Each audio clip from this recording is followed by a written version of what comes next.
بسم الله الرحمن الرحيم. أهلا ومرحبا بكم. النهاردة هنتكلم في مجربة يا رب استفاد منها الكتير. هي خاصة بمرضين أو موضوعين مرتبطين ببعض. هي منطقة واحدة اللي هي منطقة الأنف، موضوع الشخير أثناء النوم وموضوع الجيوب الأنفية. المجربة بتتكون من عنصرين أو مادتين. المادة الأولى هي زيت حبة البركة، والمادة الثانية زيت السمسم.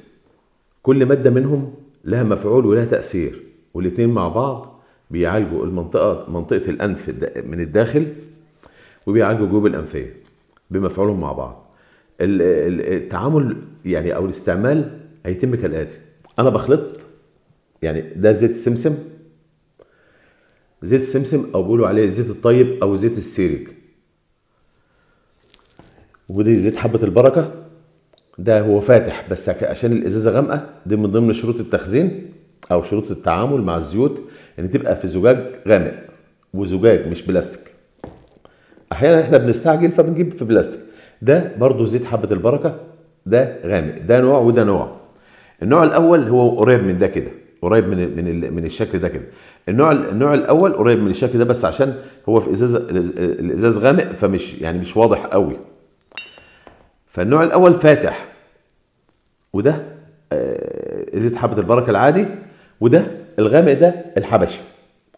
ده أشد حرارة، في طعمه لاذع عن الفاتح، يحس فيه ان هو شديد. فإذا حبيت تستعمل الغامق ده اللي هو الحبشي، أهلا وسهلا، وفي نفس الفايدة ونفس المفعول. وإذا حبيت تستعمل الفاتح، والفاتح هيكون أشد، قصدي أقل تأثير، الحرقة بتاعته أقل شوية فيفيد برضه. يبقى هنا النسب متساوية. لو حطيت 20 جرام زيت حبة البركة مقابل لهم 20 جرام زيت سمسم.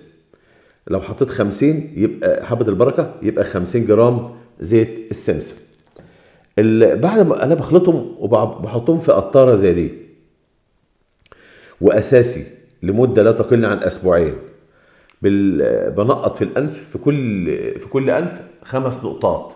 هنا في كل فتحة 5 نقطات، 1 2 3 4 5 كده، واقوم ناقل على الفتحة الثانية. لما بحط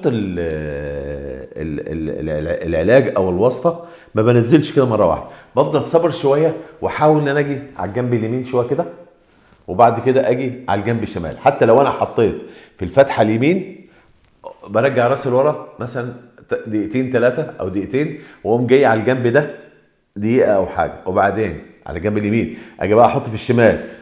ارجع براسي بعد ما بحط، وبفضل راكن شويه راسي لورا عشان السائل ما ينزلش، او الزيت ما ينزلش، او الخلطه ما تنزلش.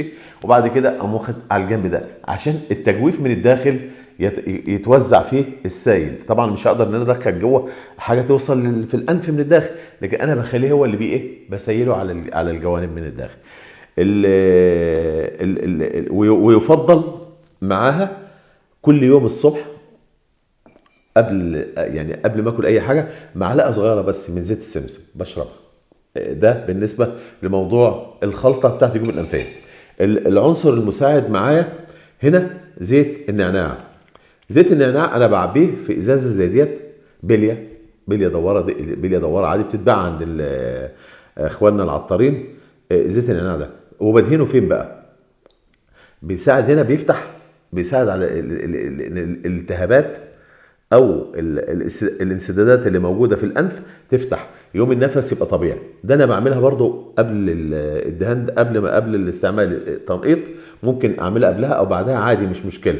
بس انا بجيب البليه وبعمل ايه؟ بمشيها على المنطقه دي اهو، المنطقه اللي هنا دي، وبدلكها خفيف كده، وبعدين اعمل هنا وادلك تدليك خفيف كده،